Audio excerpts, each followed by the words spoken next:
Shalom. क्या आपने कभी ऐसा सोचा है कि जब मेरा मन उदास होता है मैं कैसे परमेश्वर की आराधना करूं? या क्या आपके मन में कभी ऐसा आया है कि परमेश्वर से मैंने प्रार्थना की, प्रभु ने मुझे उत्तर नहीं दिया और अभी तक मैं एक ऐसे माहौल में हूं जहां मुझे आज़ादी नहीं महसूस होती है, मैं कैसे परमेश्वर की आराधना करूं? मैं आपका ध्यान बाइबल में प्रेरितों के काम उसके 16 अध्याय के 25 और 26 आयत की ओर ले जाना मांगती हूँ, जहां पर पौलुस और सिलास बंदी गृह में बंद थे, वो जेल में बंद थे। और यहाँ पर लिखा है, आधी रात के लगभग पौलुस और सिलास प्रार्थना करते हुए परमेश्वर के भजन गा रहे थे और कैदी उनकी सुन रहे थे। इतने में एकाएक एक बड़ा भूकंप आया, यहाँ तक कि बंदी गृह की नींव हिल गई और तुरंत सब द्वार खुल गए और सबके बंधन खुल गए। मेरे प्रियो, बहुत जरूरी है कि हम अगर परमेश्वर की आराधना करना चाहते हैं और अगर इस फीलिंग को मन में रखते हैं कि प्रभु मेरे सारे बंधन खोल दे और ना केवल मेरे परंतु मेरे संपर्क में आने वाले हर एक व्यक्ति के बंधन तोड़े जाए, बहुत जरूरी है कि हम उसकी आराधना करें। आज की सुबह मैं आपको प्रोत्साहित करना चाहूंगी कि जब आप आराधना में शामिल होने जा रहे हैं तो आप इस भावना से शामिल मत होइए कि मुझे आराधना करनी है, या इस भावना से शामिल मत होइए मेरे आराधना करने से क्या फायदा, परंतु इस भावना के साथ शामिल होइए, परमेश्वर यदि मैं चाहती हूँ या मैं चाहता हूँ मेरे बंधन टूट जाएं और यदि मैं चाहता हूँ या चाहती हूँ कि मेरे संपर्क में आने वाले सभी लोग आशीष पाएं, तो मैं आराधना करूंगी और तेरी दिल से आराधना करूंगी। आइए हम शामिल हो आज की आराधना में। प्यारे पिता परमेश्वर, हम पिता अपने आप को आपके हाथों में सौंपते हैं। परमेश्वर होने दे परमेश्वर, आपकी आज की आराधना के द्वारा परमेश्वर आप हमसे बात करना परमेश्वर, ताकि आपकी महिमा और आपका नाम ऊंचा उठाया जाए परमेश्वर। प्रभु यीशु के नाम से मांगते हैं पिता, आमीन।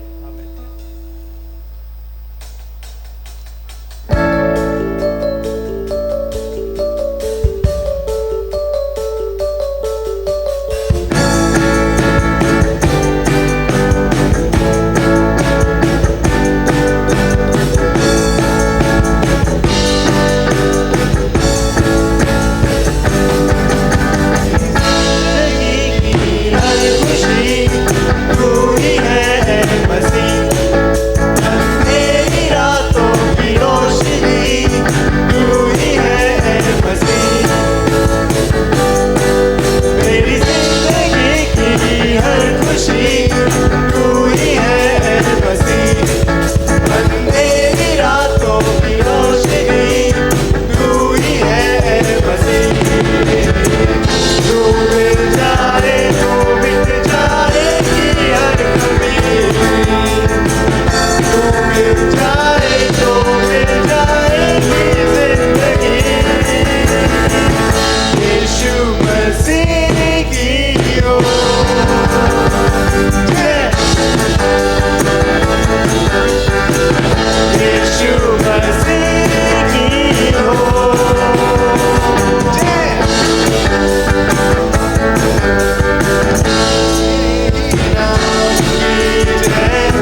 तेरे सामने आते हैं प्रभु इस समय।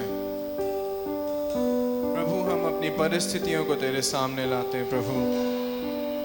हमारा भरोसा प्रभु तुझ पर बना रहे इन सब परिस्थितियों में प्रभु। जब कुछ भी हमारे हिसाब से ना चल रहा हो, हमारी समझ में कुछ ना आ रहा हो प्रभु, पर उस समय हमारा भरोसा पूरी तौर से तुझ पर हो प्रभु।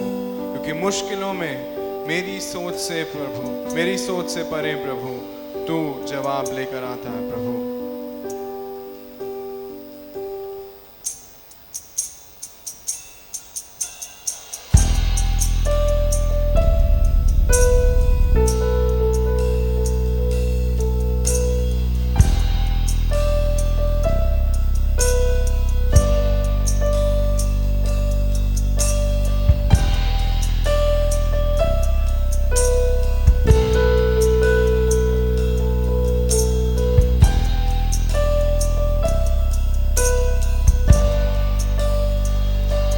मेरी हर चाहत को पूरा तूने है किया यीशुआ। आशाएं मेरी संपूर्ण हो गई तुझ में यीशुआ।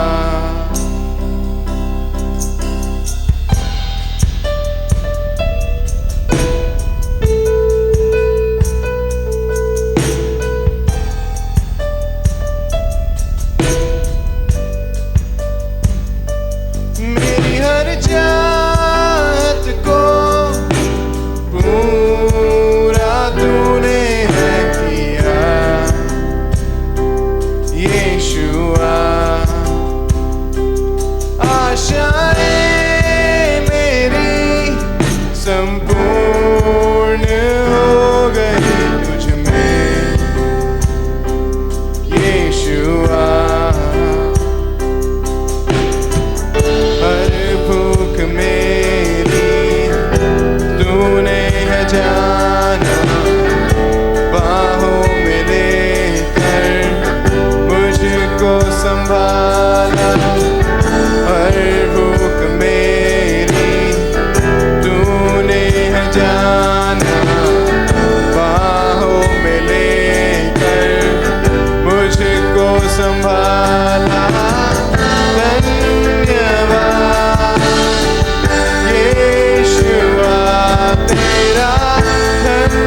हमारी हर गुजारिश को तू जानता है प्रभु।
हमें इस योग्य बना प्रभु कि हम तेरी तरह सोच सकें प्रभु। इस समय जब हमारे मन में कई सवाल होंगे प्रभु कि क्यों ऐसी कमी है, क्यों ऐसी परिस्थिति है प्रभु, पर हम तुझ पे भरोसा रख सकें प्रभु और जान सकें कि तू वो परमेश्वर है जो हमें प्यार करता है और आने वाले समय में हमें आशीषित करेगा प्रभु। हम जानते हैं प्रभु। आगे आने वाले समय को तेरे पवित्र हाथों में सौंपते हैं प्रभु और अपने वचन के द्वारा हमें आशीषित करना। ये छोटी सी प्रार्थना तेरे बेटे यीशु मसीह के नाम से मांगते हैं। आमेन, आमेन।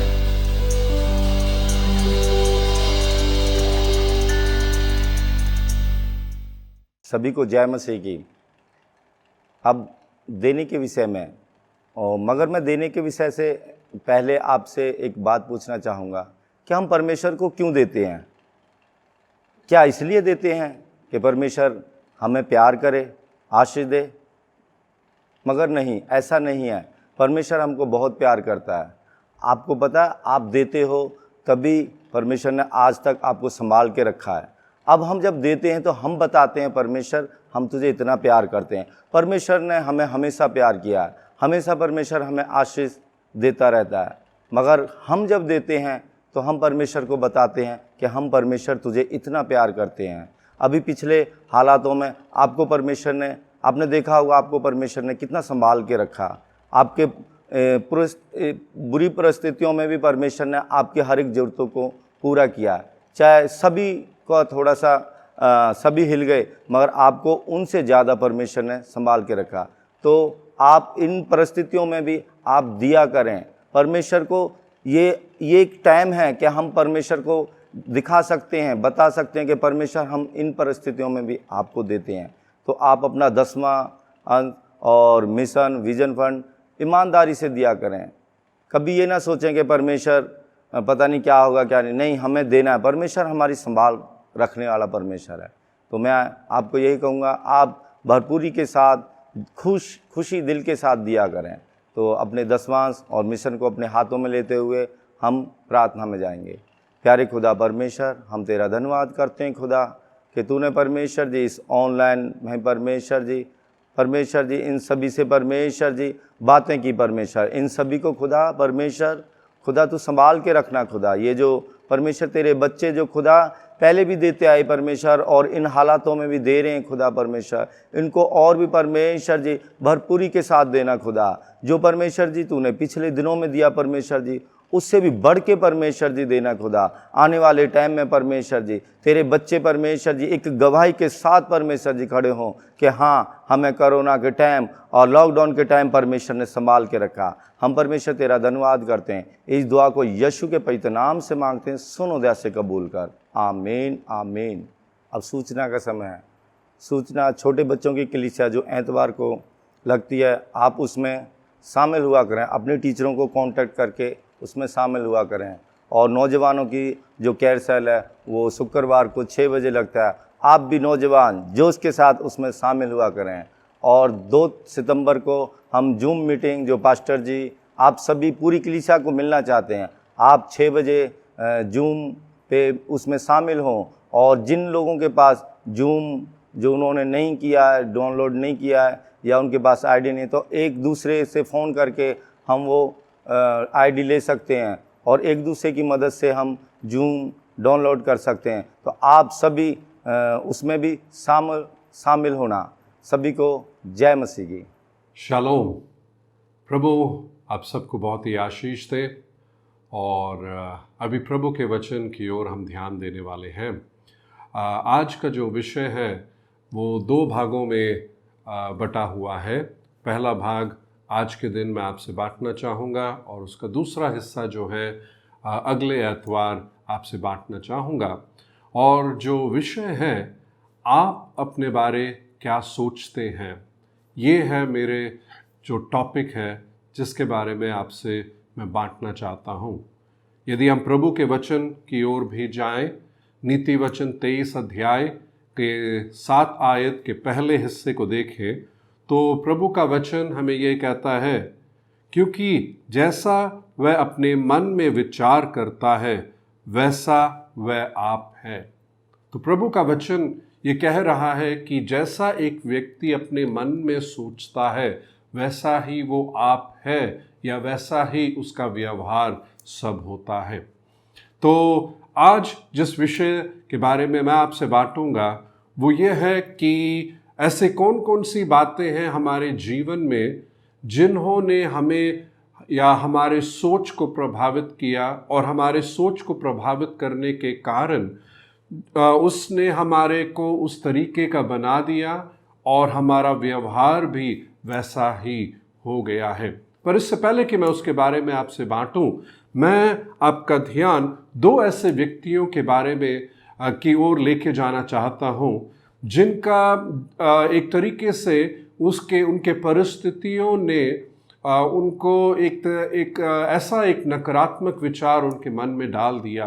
पहला व्यक्ति है मूसा। हम जानते हैं मूसा की कहानी कि उसका जब जन्म हुआ वही समय था जब फिरौन राजा ने यही आज्ञा दी कि जो 2 साल से कम उम्र के बच्चे हैं उनको मार दिया जाए। और उसकी माँ ने उसको जिस तरीके से बचाया और वो फिरौन के घराने में पहुंच गया और वहाँ पर उसका पालन पोषण हुआ। और उसने फिर एक इज़राइली को बचाने की कोशिश की और वहाँ से फिर वो भागा और वो 40 साल वो एक और जगह में था जहाँ पे वो भेड़ बकरियों को चरा रहा था। और वहाँ पर था जब परमेश्वर ने उसे बुलाया और कहा कि मैं इज़राइलियों के उन विनतियों को सुन रहा हूँ और मैं तुझे वहाँ भेजना चाहता हूँ। और हम उस बातचीत को निर्गमन उसके 3 और 4 अध्याय में देखते हैं कि जब परमेश्वर ने उसे दर्शन दिया और कहा उसे जाने के लिए, तो वो कहता मैं कौन हूँ फिरौन के सामने जाने के लिए, मैं कौन होता हूँ इज़राइलियों को बचाने के लिए। और परमेश्वर और उसके बीच में एक तरीके से एक वाद विवाद हो रहा है जहाँ परमेश्वर कहता तू जा, पर वो कहता मैं नहीं जाऊँगा। तो वो फिर पूछता है कि अगर मैं चला भी जाता हूँ तो वो पूछेंगे किसने मुझे भेजा है। तो परमेश्वर ने ये कहा मैं हूँ सो हूँ ने भेजा करके तू बता। फिर वो फिर कहता है अरे नहीं, फिर वो लोग कहेंगे कि परमेश्वर ने तो दर्शन ही नहीं दिया।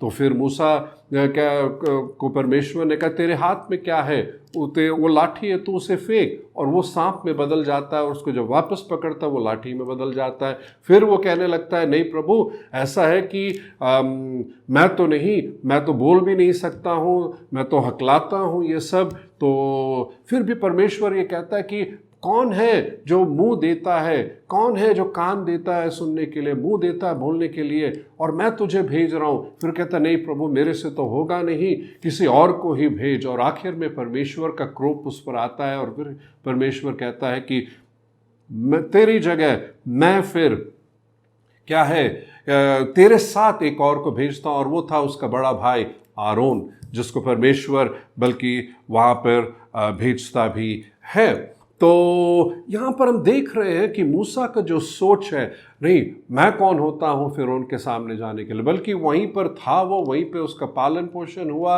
वहीं पर उसको सब एक बड़ा योद्धा भी बना, अच्छे से बोलने वाला भी व्यक्ति था। अगर आप जो प्रेरितों के काम में मूसा के बारे में जिक्र कहा गया है कि वो अच्छा बोलता भी था, क्योंकि वैसा बनने के लिए उनको अच्छा बोलना होता, अच्छा योद्धा सब होता है। पर फिर वो उसका सोच अपने बारे क्या है कि मैं नहीं कर सकता हूँ।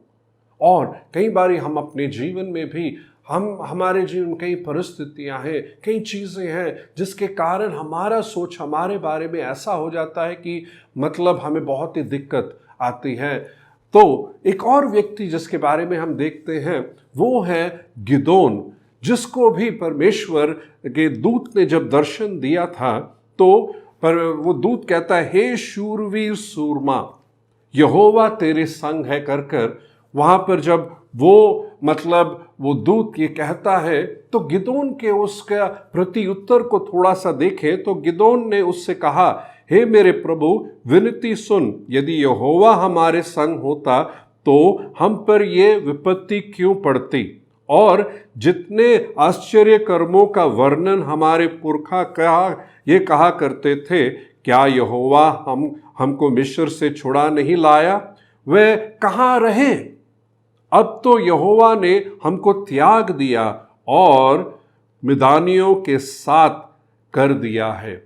थोड़ा सा अगर हम इस बातचीत को देखें तो हम ये देखते हैं कि जब उस दूत ने गिदोन को देखकर कहा हे शूरवीर सूरमा, यहोवा तेरे संग है, गिदोन का ध्यान हे शूरवीर सूरमा जो उस दूत ने उसको कहा उसकी ओर जाने के बजाय उसके दूसरे पोर्शन पर गया कि यहोवा तेरे संग है।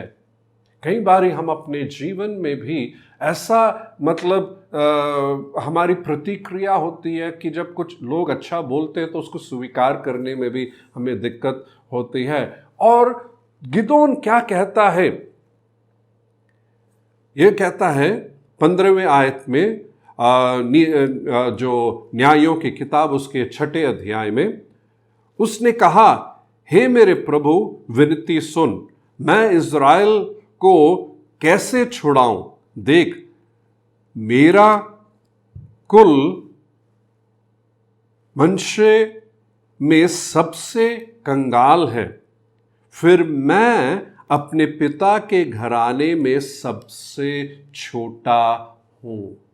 उसका सोच अपने बारे एक तरीके से छिपकर, जब ये घटना घटी, गिदोन छिपकर सब काम कर रहा था। वो मिदानियों से बचकर छिपकर वो सब काम कर रहा, एक तरीके से एक कायर टाइप का ही था, वो डरपोक सा था।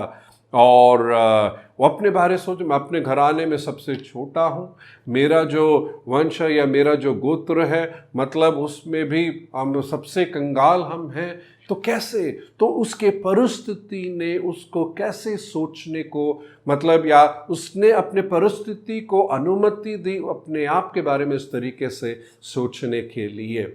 आज आप अपने बारे क्या सोचते हैं?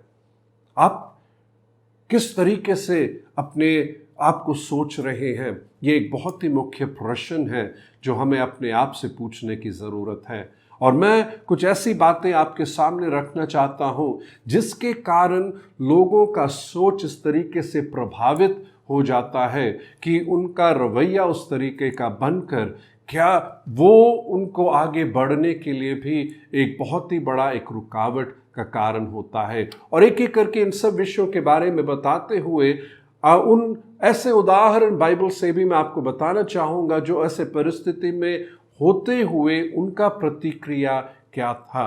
तो चलो सबसे पहले हम ये देखते हैं कि हमारी पहचान हमारे संकट में नहीं है। हमारी पहचान हमारे संकट में नहीं पर हमारे मसीह परमेश्वर में है। अगर हम अपने परिस्थितियों को देखें, संकट को देखें, जहाँ पे लोगों का दुर्व्यवहार होने के कारण, लोगों का निरादर हमारे तरफ होने के कारण, लोगों का इनकार करने के कारण, लोगों का हम पर हमला करने के कारण, लोग हमारे बारे में नीचा देखने के कारण, क्या हम अपने आप के बारे में सोचते हैं कि मैं कुछ भी नहीं, कोई भी नहीं है जो मुझे स्वीकार करने के लिए है, कोई भी मेरी परवाह नहीं करता है, और हम अपने बारे में ऐसा सोचने लगते हैं कि मैं किसी भी काम का नहीं हूं। अगर एक उदाहरण हम देखें कोई ऐसे व्यक्ति का जो इस परिस्थिति में था, तो हम देखते हैं कि यूसुफ एक ऐसा व्यक्ति था। 2 मिनट सोच के देखिएगा, यूसुफ की कहानी को देखें। उसको परमेश्वर ने सपना दिया। उस सपने के बारे में जब उसने अपने भाइयों को बताया, उस भाइयों को जलन था उनके दिल में। उसने यूसुफ को गुलाम करके बेच दिया। वहाँ पे बेचने के बाद वो बहुत ही गुलाम था मिस्र देश में।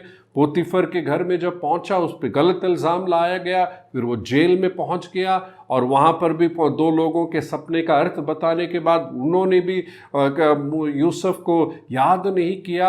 और ऐसी घटना में हम देखते हैं कि यूसुफ का प्रत्युत्तर या यूसुफ का सोच, ऐसा सोच उसके परिस्थिति के ने प्रभावित नहीं किया। उस परिस्थितियों के बावजूद जब उसके भाइयों ने भी इनकार कर दिया, जब उसके पोतीफर के पत्नी ने भी उस पर गलत इल्ज़ाम लगाया, जब उन 2 लोगों के सपने का अर्थ भी देने के बाद कहा मुझे याद करना, वो भी भूल गए, यूसुफ ने अपना पहचान उस संकट के हिसाब से नहीं ढल दिया, पर उसका पहचान उसके परमेश्वर में था। शायद आपको लोगों ने इनकार कर दिया, आपने लोगों को निरादर से देखा, बोला भी है, व्यवहार भी किया है, आपको लोगों ने मतलब बहुत बुरा भला कहा होगा, सब कुछ उस तरीके से स्वीकार नहीं किया जिनको आपने सोचा स्वीकार कर नहीं किया है। पर मैं आपको कहना चाहता हूँ, यूसुफ की तरह आप अपनी पहचान उस संकट के हिसाब से ना करें, पर याद रखें कि आपका पहचान प्रभु यीशु मसीह और उसके वचन में है। दूसरी बात जो हम अपने जीवन में कई बारी एक तरीके से अपनी पहचान को देखते हैं या खोज करते हैं, वो ये है कि हम अपनी पहचान चीज़ों में ढूंढते हैं। हम अपनी पहचान चीज़ों में ढूंढते हैं। कहने का ये मतलब, अगर पैसे में ढूंढते हैं, संपत्ति में ढूंढते हैं, हम अपना सोचते हैं कि ये सारी चीज़ें मेरे पास है तो मेरा बहुत ही बढ़िया पहचान है, मेरा घर ऐसा है तो मेरा ऐसा पहचान है। तो हम अपनी पहचान कई बारी चीज़ों में लाते हैं, और कई बारी ऐसी चीज़ों में लाने का कारण भी है कि हम चाहते हैं कि लोग स्वीकार करें, और ये सब चीज़ें होंगी तो लोग स्वीकार करेंगे कर हम मतलब सोचते हैं। पर 2 मिनट सोच के देखिएगा, ये सारी चीज़ें हमारे पास है तो शायद हमारी कमाई के कारण है, या हमारे बचत के कारण है, या हमने कहीं से पैसा लेकर ये सब चीज़ें बनाई है, और ये सब चीज़ें हमेशा के लिए नहीं रहेंगी। अगर हम अपनी पहचान उन चीज़ों में पाएंगे तो याद रखें, जब चीज़ें जब चली जाएंगी तो हमारा पहचान भी उन्हीं चीज़ों के साथ चला जाएगा। पर हमें अपनी पहचान उन चीज़ों में नहीं पानी चाहिए। एक उदाहरण हम एक व्यक्ति का देखें तो हम देखते हैं बाइबल में एक ऐसे व्यक्ति के बारे में देखते हैं जो न्यायों की किताब में हम पाते हैं, उसके 5वें अध्याय में एलीशा था। एलीशा के पास वो सेनापति नामान आया, क्योंकि वो कोढ़ के उस बीमारी से ग्रसित था। उसको एक दासी ने बताया कि एलीशा है जिसके पास जाओगे तो तुम चंगाई पाओगे, और वैसे ही गया और वैसे ही उसको उस नदी में डुबकी लगाने के लिए कहा गया था। और वो नामान अपने साथ सारे उन तोहफों को लेकर आया एलीशा के पास। पर जब एलीशा के सामने ये सब बताया गया, एलीशा ने बिल्कुल ही मना कर दिया। पर एलीशा के साथ जो व्यक्ति था, वो व्यक्ति के बारे में अगर हम थोड़ा सा देखें तो हम देखते हैं गेहजी उसका ध्यान या उसका वो उन चीज़ों को चाह रहा था, और इसीलिए जब नामान वापस जा रहा था, गेहजी पीछे पीछे भागा और फिर कहता है एलीशा ने ये सारी चीज़ें मंगवाई है, और वो उन चीज़ों को लेकर वो बल्कि अपनी पहचान उन चीज़ों में पाने की कोशिश कर रहा था। शायद आप भी लोग स्वीकार करें कर आपका घर, ओ ये घर मेरा, ये ऐसा, ये मेरा, ये सब है कर आप शायद आपने अपनी पहचान उन चीज़ों में बनाई है। पर मैं आपको कहना चाहता हूँ, आपकी पहचान असल में परमेश्वर के साथ का जो रिश्ता, परमेश्वर के प्रति जो आज्ञाकारी होने से ही हम अपनी पहचान को बनाए। खूबी की बात यह है, परमेश्वर हमारा ऐसा है जिसने हमें जैसे हैं वैसे स्वीकार किया है। इंसान वैसे नहीं करता है, पर हम अपनी पहचान अपने प्रभु में पा सके। वो परमेश्वर है, जब हम पापी थे उसने अपने ही इकलौते पुत्र को बख्श दिया। जब हम पापी थे वही यीशु मसीह ने हमारे खातिर अपनी जान सलीब पर दिया, और वैसा ही हमें स्वीकार किया। तीसरी बात जो जिससे लोग आमतौर पे अपनी पहचान पाते हैं वो ये है कि लोग अपनी पहचान अपने अतीत से वो पाने की कोशिश में रहते हैं। याद रखें, अपने अतीत को अपने भविष्य को निर्धारित करने की अनुमति ना दें। कभी भी आप अपने अतीत को लेकर अपने भविष्य को निर्धारित करने के लिए अनुमति बिल्कुल भी ना दें। अगर हम थोड़ा सा देखें तो राहाब करके हम बाइबल में निर्गमन की किताब में पढ़ते हैं, जब जो दो जासूस भेजे गए उस वायदे किए हुए देश में, वहाँ पर उन्होंने राहाब के घर में रहे, और राहाब ने उनको जगह भी दिया था। और ये राहाब क्या एक वैश्यावृत्ति थी, ठीक, और उसका जीवन अच्छा नहीं था असल में। पर हम इसी औरत के बारे में देखते हैं, जिस समय वो जासूस आए उसके बाद उसका जीवन बदल गया। यही राहाब थी जिसने उन इज़राइलियों को क्या है कि रहने की जगह थी, उनको सब उनकी मदद की। और खूबी की बात यह है, यही राहाब का नाम यीशु मसीह के उस वंशज में भी आता है। ये राहाब ने ये नहीं सोचा मैं तो ऐसे औरत हूँ जिसने अपना जिस्म दे दिया इतने सारे लोगों के लिए, और मैं तो बेकार बस गई। कई बारी कुछ लोग जो हैं उनके अतीत में कुछ ऐसी घटनाएं होती हैं, कुछ लोगों के जीवन में कुछ लोगों ने ऐसा गलत व्यवहार भी किया है कि आज वो अपने आप को भी स्वीकार नहीं कर पाते। वो चीज़ें उनके दिल में एक चोट की तरह दिल में रहा है कि उसको स्वीकार नहीं करे। बहुत अच्छे एक उदाहरण हमारे लिए जॉयस मायर भी है। उनके पिता ने उनके साथ ऐसा व्यवहार किया, पर वो एक औरत थी जिससे वो उभर कर उससे बाहर निकल आई। उसने ये नहीं कहा मेरा अतीत ऐसा था तो मेरा जीवन खत्म हो गया। नहीं, आपका अतीत जैसा भी रहा हो, पर आपकी पहचान आपकी अतीत में नहीं है, और ना ही आप अपने अतीत को अपने क्या है भविष्य को निर्धारित करने के लिए अनुमति आप दें। चौथी बात हम देखते हैं कि हमारी पहचान हमारी गलतियों में नहीं है। हमारी पहचान हमारे गलतियों में नहीं है। अब गलतियां जैसे हैं उसी हिसाब से हमारे जीवन को वो प्रभावित करता है। छोटी गलतियां हैं तो उसका प्रभाव छोटा होगा, बड़ी गलतियां हैं तो उसका प्रभाव बड़ा भी होगा, और यही गलतियां हमारे रिश्तों को, हमारे मौकों को और हमारे बढ़ोतरी को प्रभावित करता है। यदि हाँ तो हम शायद हमारे जीवन में हमने गलतियां की हैं, और हमारा परमेश्वर ऐसा परमेश्वर है जो अतीत को भी जानता है, हमारे वर्तमान समय को भी जानता है और हमारे भविष्य को भी अच्छे से जानता है।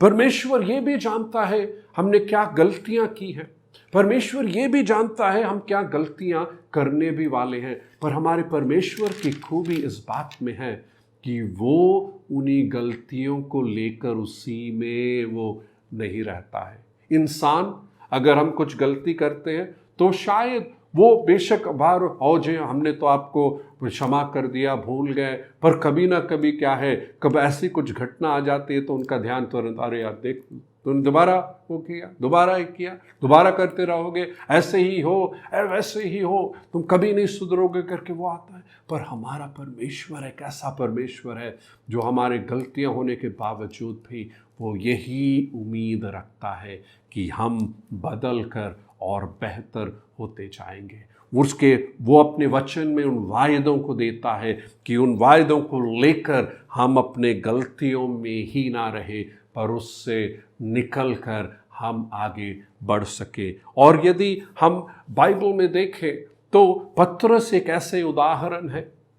ये पतरस को अगर आप थोड़ा सा देखेंगे तो जब यीशु मसीह अपने मौत के बारे में बता रहे थे तो हम देखते हैं कि पतरस था जिसने ऐसे बोला, अरे मैं कभी आपको प्रभु इनकार नहीं करूंगा, बाकी लोग इनकार करेंगे, बाकी ये कहेंगे, बाकी वो, पर मैं आपको इनकार नहीं करूंगा। पर यही पतरस था जिसने यीशु मसीह को 3 बार इनकार कर दिया। दूसरी तरफ हम देखते हैं यहूदा इस्करियत को भी देखते हैं जिसने क्या है कि यीशु को पकड़वा दिया था। यहूदा इस्करियत का अंत आपको मालूम है। पतरस का हम देखते हैं, यही पतरस गलती की, पर वही गलती को मानकर उसने ये कहा, मैं अपने जीवन को बदल दूंगा, मैं अपने जीवन को बदल दूंगा, मैं अपनी पहचान उस गलती में नहीं बनाए रखूंगा, पर एक बदलाव मैं लेकर आऊँगा। आपके जीवन में आपने शायद गलतियाँ की हैं, आपके जीवन में आपने शायद ऐसी गलतियाँ की हैं। हमारा परमेश्वर हमें मौका देता है, वो नहीं चाहता कि हम उन गलतियों में ही रहें। बात यह है जब हम गलतियाँ करते हैं उसके नतीजे होते ही हैं, पर उन नतीजों के कारण, उन गलतियों के कारण हम अपनी पहचान उन गलतियों के कारण ना बनाए रखें, पर यह याद रखें हमारा परमेश्वर है जो क्षमा करता है, हमारा परमेश्वर है जो प्यार करता है, हमारा परमेश्वर है जो हमको उससे उभार कर बाहर लेकर आगे लेके जाने के लिए हमेशा है। 5वीं बात जो हम देखते हैं कि हमारी पहचान बाकियों के शब्दों में नहीं है, हमारी पहचान बाकियों के शब्दों में नहीं है। एक ऐसी कहावत है, डंडा और पत्थर शायद मेरे हड्डियों को तोड़ देगी, पर शब्द मुझे कभी भी चोट नहीं पहुंचाएगी। ये ऐसी कहावत तो लोग लेकर मतलब वो बचाव के लिए एक तरीके से उस कहावत को लेकर रखते हैं, पर असल में देखें तो प्रभु का वचन क्या कहता है। नीति वचन 18:21 में, जीव के वश में मृत्यु और जीवन दोनों होते हैं, और जो उसके काम में लाना जानते हैं वह उसका फल भोगेगा। जीवन और मौत है इस जुबान में। लोग क्या कहते हैं कई बारी हम उन चीज़ों को इतना स्वीकार कर लेते हैं। शायद हमारे बचपन में लोगों ने बुरा भला कहा होगा, लोगों ने कहा होगा कि तू किसी काम का नहीं, लोगों ने शायद कहा होगा क्यों ही तेरा जन्म हुआ, लोगों ने कहा होगा कि तू कभी सफल नहीं होगा, लोगों ने कहा होगा कि तू हमेशा बीमार ही है, लोगों ने कहा होगा कि तू मतलब कूड़ा है, कुछ भी नहीं है कर। पर याद रखें, यहाँ पर है कि हम उन झूठ को ना स्वीकार करें। बहुत ज़रूरी है कि हम परमेश्वर के उस वचन का ऐलान अपने जीवन में करें, उस झूठ को इनकार करें, और हम क्या है कि अपने उन शब्दों को अपने जीवन में नकारात्मक प्रभाव लाने से रोक के रखें। यदि लोग कहते हैं तो किसी काम का नहीं है, हम उसको इनकार करें और ये इस वचन को इसको हम स्वीकार करके यीशु ने हमें रचा है अच्छे कामों के लिए। यदि लोग कहते हैं कि तू तो हारा हुआ है, हम याद रखें यीशु है जो हमारी अगुवाई जयवंत के से भी बढ़कर उस रास्ते में लेकर जाएगा। यदि लोग कहते हैं कि तू तो बेकार है, याद रखें यीशु मसीह ने अपने वचन में कहा है तुम मेरे चुने हुए लोग हो, तुम वो राजसी याजक होकर कर तुम बहुमूल्य हो, तुम कीमती हो करके परमेश्वर कहता है। तो यदि लोग इस तरीके से वो नकारात्मक बातें कहते हैं, हमारे पास वो एक अधिकार, वो एक अनुग्रह है कि हम उसको इनकार कर सकते हैं। शायद आपने अपने जीवन में कई चीज़ों को स्वीकार किया है और उसको अपने दिल में रख लिया, उसको अपना पहचान बना लिया है। मैं आपको कहना चाहता हूँ, आज उस झूठ को इनकार करिए। प्रभु आपके बारे में क्या कहता है उसको लेकर उसको अपना एक पहचान आप बना लें। तो हम फिर छठे पॉइंट की ओर जाएंगे, जहाँ पर लोग अपनी पहचान अपने स्थिति के हिसाब से बना लेते हैं।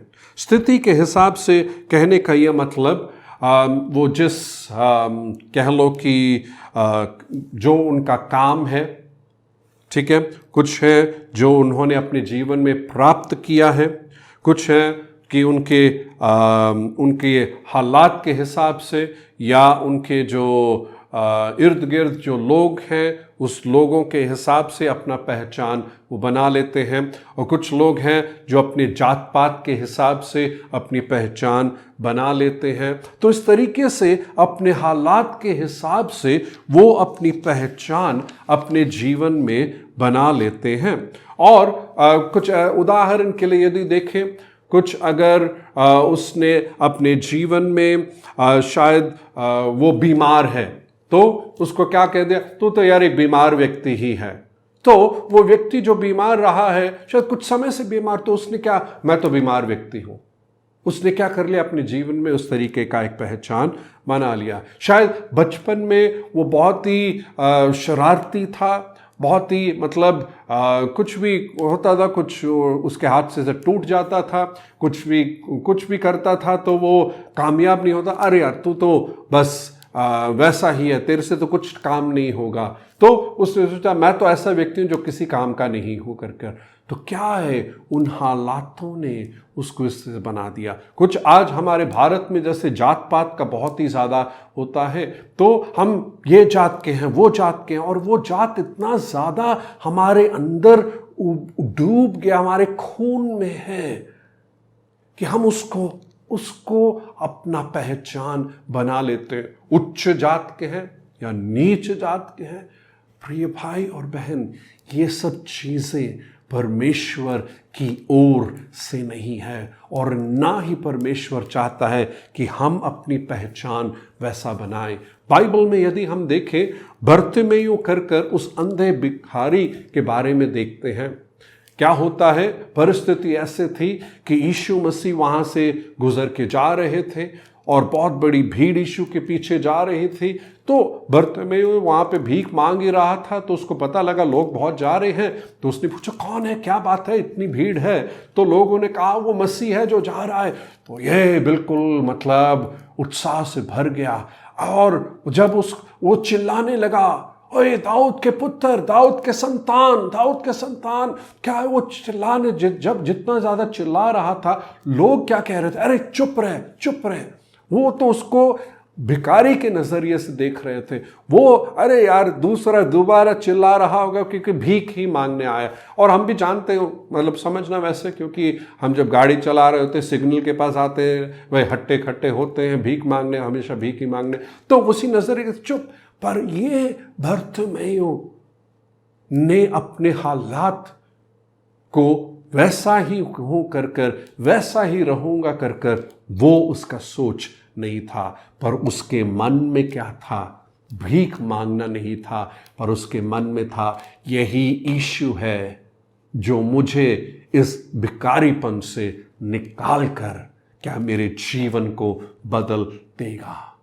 यही यीशु जिसने मुर्दों को जिंदा किया, मेरे को आंख देगा कि मैं देखूं, मैं काम करूं, मैं व्यापार करूं, मैं एक अच्छा जीवन जीऊं। अपनी हालात के हिसाब से उसने उसमें ही रहने, उसमें ही ढल जाने के लिए उसने चुना नहीं।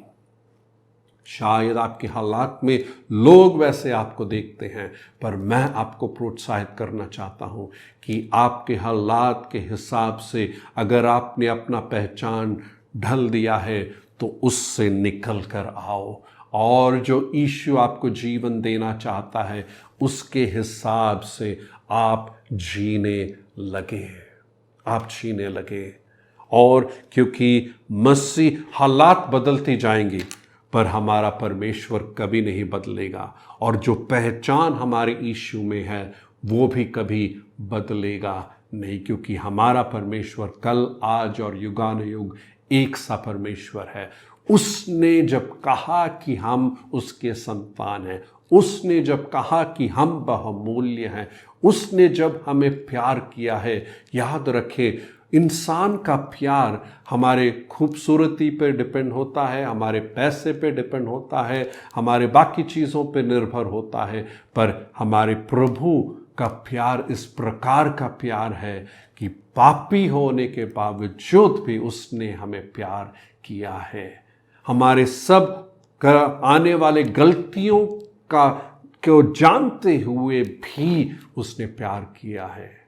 उसका प्यार किसी कारण नहीं, पर उसका प्यार हमारे ऐसे होने के बावजूद है। हालेलुया! कितना अद्भुत है हमारे यीशु मसीह का प्यार। वो यीशु हमारे बारे क्या सोचता है। गिदोन ने जब ये बात सुनी थी, क्या है गिदोन को, हे शूरवीर सूरमा, वो इस बात को नहीं स्वीकार कर पाया। शायद आप है, प्रभु जो आपके बारे में कह रहा है, वचन क्या कहता, उसको स्वीकार नहीं कर पा रहे। नहीं, उसको स्वीकार करें।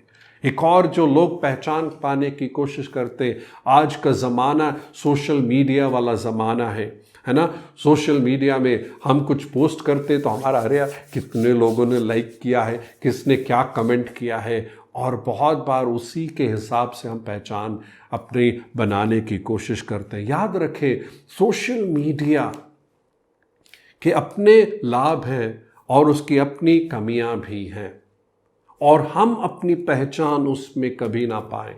कभी कभी कहते हैं, अरे यार सोशल मीडिया में ऐसे कोई भी, मतलब एक ऐसा बुरा पोस्ट तो पोस्ट नहीं करेगा, है ना। वो क्यों? अरे भाई बुरा पोस्ट करेगा, लोग तो नहीं करेंगे, स्वीकार नहीं करेंगे। और लोग पोस्ट भी करते हैं, और उस पोस्ट में से लाइक किया तो कितनों ने सच में लाइक किया, वो भी एक प्रश्न चिन्ह रहता है। ठीक है, उसमें ऐसे लोगों को भी पाएंगे जो मतलब हमारे चीज़ों से खुश नहीं रहते। कभी लोग पोस्ट भी करते हैं दूसरे को थोड़ा सा जलाने के लिए भी, कभी लोग पोस्ट करते हैं दूसरे के साथ तुलना करने, आपने किया ऐसा तो हम भी ऐसे किया। तो हम अपनी पहचान उसमें बिल्कुल भी ना पाए। हमारी पहचान हमारे यीशु मसीह में है, और उसमें हमें पाने की ज़रूरत है। अपनी पहचान उसमें ही खोज करने की ज़रूरत है। इसीलिए प्रभु के साथ जब हम समय बिताते हैं, बहुत ज़रूरी है कि हम ये पाएं क्या है जो प्रभु का वचन मेरे बारे में कहता है। जैसे हम प्रभु के वचन में प्रभु के हुजूरी में समय बिताते हैं ये जानने के लिए कि हमारा प्रभु कौन है, वैसा ही हम देखें मैं कौन असल में हूँ उसको पहचानूं और मेरा सोच मेरे बारे वैसा ही बन सके। तो आज मैं चाहूँगा हम थोड़ा सा समय निकालें, अपने जीवन को थोड़ा सा खोज तो देखें, बैठकर थोड़ा सा सोचें मैं अपनी सोच कैसे पा रहा हूँ, कैसा मैं क्या सोचता हूँ अपने बारे, मेरा जो ऐसा सोच मन में आया है कहीं इन सब बातों के कारण तो नहीं मेरे मन में ऐसा एक सोच आया है, और क्या वो सोच जो मैं अपने बारे सोच रहा हूँ बाइबल के मुताबिक सही भी है। शायद कुछ ऐसे सोच सही होंगे, कुछ ऐसे सोच होंगे जो सही नहीं होंगे, और जो सही नहीं है उसको हम बदल दें, उसको हम अपने जीवन में शायद अब तक प्रभावित करने के लिए मौका दिया है।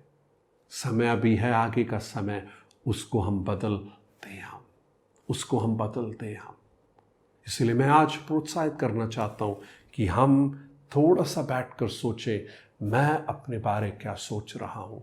अगले हफ्ते जब हम आएंगे मैं आपको कुछ ऐसी बातें बताना चाहता हूँ कि एक तरफ है प्रभु यीशु में हमारी पहचान, और उसी पहचान से हम अपने बारे क्या सोचते हैं और हम क्या बनना चाहते हैं और कैसा बनना चाहते हैं, और उसके बनने के द्वारा उसका क्या लाभ होगा, उन सब विषयों के बारे में अगले हफ्ते हम देखेंगे। तो इसीलिए मैं आपको प्रोत्साहित करना चाहता हूँ, थोड़ा सा समय निकालिए पूरे हफ्ते, बैठकर आप 2 मिनट सोचिए हम अपने बारे क्या सोचते हैं, और वो जो सोच रहे हैं सही है या गलत है। कैसे मैं पता लगा सकता हूँ सही है गलत है?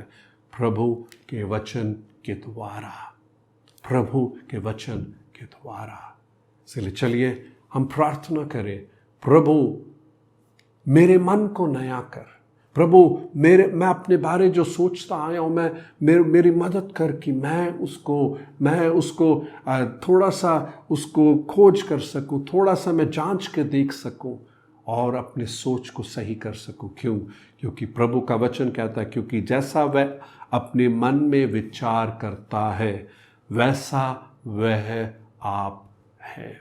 मेरे अपने जीवन में मैंने कुछ चीज़ें जब जांच के देखें, कहीं ना कहीं मैंने जाने अनजाने में कुछ चीज़ें ऐसे ले ली थी, और होता क्या है ये सब चीज़ें हमारे अर्धचेतन मन में बस जाता है, और जब वो अर्धचेतन मन में बस जाता है तो हमारा रवैया भी वैसा ही होने लगता है। और इसीलिए बहुत ज़रूरी है कि अर्धचेतन मन में जो सही नहीं है उसको मैं निकाल दूं, और मैं ऐसा व्यक्ति बनूं जैसा प्रभु चाहता है। गलतियां की हैं, कोई बात नहीं, प्रभु ने क्षमा किया, आगे बढ़े। हमने अपने अतीत के हिसाब से पहचान बनाया है, नहीं, आगे रखें। लोगों ने क्या कहा उसके हिसाब से नहीं, प्रभु क्या कहता है। अपनी आंखों को बंद करेंगे, प्रार्थना करें। प्यारे स्वर्गीय पिता, हम बहुत ही धन्यवाद देते हैं आपके उस महान प्यार के लिए। वो प्यार जो एक कंडीशनल प्यार नहीं, वो एक ऐसा प्यार नहीं क्योंकि ऐसे हो या क्योंकि तुमने ऐसे किया इसीलिए प्यार करता हूं। नहीं प्रभु, आपका प्यार ऐसा प्यार है, मैं ऐसे होने के बावजूद भी मैंने प्यार किया, और मैं आपके प्यार को कभी भी कमा नहीं सकता हूं। और मैं इतना प्रार्थना करूं तो मेरे प्रभु मुझे और प्यार करेगा, मैं ऐसे भले काम करूं तो प्रभु मुझे और प्यार करेगा, वैसा नहीं है। आपका प्यार मेरे सब कमियों के बावजूद भी है, और वो प्यार मेरे कामों के हिसाब से कम ज़्यादा नहीं हुआ है। और आपका प्यार अनंत काल का प्यार है, और आपने मुझे स्वीकार कर लिया है। इंसानों ने नहीं किया, घर वालों ने नहीं किया, मेरे पड़ोसियों ने नहीं किया, मेरे दोस्तों ने नहीं किया, कोई बात नहीं, पर यीशु आपने मुझे स्वीकार किया है, आपने मुझे क्षमा किया है। आपके नज़रों में मैं कीमती हूँ, आपके नज़रों में मैं बहुमूल्य हूँ, आपके लिए मैं प्रभु आपकी आंखों की पुतली हूँ। प्रभु आपने मेरे खातिर अपनी जान दी है, मेरे खातिर अपना कीमती लहू बहाया है। धन्यवाद। आप में प्रभु मैं अपनी पहचान बनाकर वही मेरा सोच बने। आप मेरे बारे क्या सोचते हैं मैं अपने बारे सोचूं प्रभु, और मेरा जीवन बदले, मेरा चाल चलन बदले, मेरा रवैया बदले। प्रभु ये प्रार्थना है हमारी। धन्यवाद प्रभु। हर एक को आपके प्यारे हाथों में सौंपता हूँ। आप इनके साथ परमेश्वर रहना। सारी महिमा आदर सम्मान प्रभु आप ही को देते हुए यीशु के नाम में प्रार्थना करता हूँ, आमेन। प्रभु यीशु मसीह का अनुग्रह, पिता परमेश्वर का प्यार और पवित्र आत्मा की सहभाग्यता हम सब के साथ इस आने वाले हफ्ते और यीशु मसीह के आगमन तक बनी रहे। प्रभु आप सबको बहुत ही आशीष दे। शालोम।